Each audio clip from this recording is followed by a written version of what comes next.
It is credit priorities. जो credit priorities हैं ये बैंक के दो फैक्टर्स को देखकर सामने आती हैं। एक रहती है क्रेडिट क्वालिटी एंड दूसरा रहता है प्राइसिंग। यानी कि क्रेडिट क्वालिटी का मतलब है कि कितना रिस्क एसोसिएटेड है। जब हम क्रेडिट क्वालिटी की बात करते हैं तब जनरली हम बात कर रहे हैं कि इस क्रेडिट के साथ कितना रिस्क एसोसिएटेड है। एंड जब हम प्राइसिंग की बात करते हैं तब हम देखते हैं कि इससे कितनी इनकम है या हो सकती है, यानी कि कितना इनकम का पोटेंशियल है इसमें। तो सबसे पहली बात है कि जो प्रेफरेंस हमारी रहेगी वो किस चीज को रहेगी, हाईएस्ट रेटेड क्रेडिट को रहेगी। यानी कि जहां पर लोएस्ट रिस्क हो उसके लिए हमारी सबसे ज्यादा प्रायोरिटी रहेगी। लेकिन बट जो हाईएस्ट आपका लोएस्ट रिस्क रहेगा वो आपको लोएस्ट यील्ड भी देगा, यानी कि उससे आपको जो प्रॉफिट होगा वो भी सबसे कम होगा। एंड रिवर्स भी इसका बिल्कुल ही ट्रू है, यानी कि अगर आप हाई रिस्क क्रेडिट को चूज करते हैं वो आपको रिटर्न तो बहुत अच्छी देगा, यानी कि जितना ज्यादा रिस्क रहेगा उतना ज्यादा इनकम पोटेंशियल रहेगा। यानी कि ये दोनों क्या है, डायरेक्टली रिलेशनल हैं, ठीक है। लेकिन उसके साथ बैंक डिफॉल्ट के चांसेस भी बढ़ जाते हैं।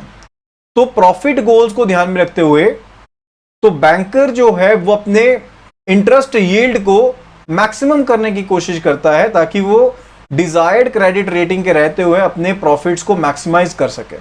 एंड कई बार जो बैंक है वो मिक्स भी करता है, यानी कि डिफरेंट क्रेडिट रिस्क जो ग्रेड्स हैं उनको डिफरेंट यील्ड्स के ऊपर मिक्स करता है ताकि डिजायर्ड यील्ड को गेन किया जा सके। यानी कि मिक्सिंग करता है किसकी, रेटिंग की, क्वालिटी की with the pricing. Next is tenure of the credit. जो कोई कमर्शियल बैंक्स हैं प्राइमरीली ये short to term medium term money में डील करते हैं एंड कैपिटल मार्केट्स में डील करते हैं। एंड ज्यादा जो लार्ज एक्सपोजर्स हैं टर्म क्रेडिट फैसिलिटीज में उसे एज्यूम ये नहीं करते हैं।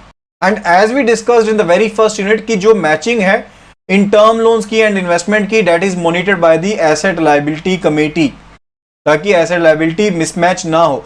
सो इट इज डिजायरेबल कि एक सूटेबल सीलिंग प्रिस्क्राइब की जाए ऑन द टर्म एक्सपोजर, यानी कि आपने जो लंबे समय के लोन देने हैं उस पर आप किस तरह से कितने लिमिट तक आप एक्सपोज हो सकते हैं in relation to the total credit exposure of the bank. यानी कि जो टोटल क्रेडिट एक्सपोजर है बैंक का उसमें किस प्रिस्क्राइब्ड लिमिट तक आप टर्म लोन दे सकते हैं, इन्वेस्टमेंट्स दे सकते हैं, यानी कि लंबे समय के लिए लोन दे सकते हैं, इन्वेस्टमेंट्स कर सकते हैं।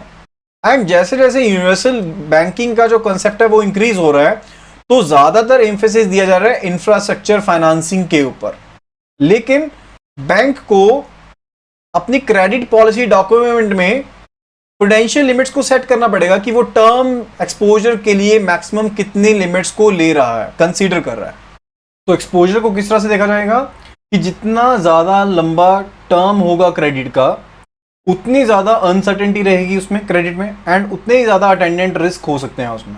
एंड बैंक जो एसेंशियली शॉर्ट टर्म मार्केट में डील करता है एंड बहुत ज्यादा बड़े जो टर्म एक्सपोजर्स हैं उनको एज्यूम नहीं करता है, उनको एक्सपेक्ट नहीं करता है।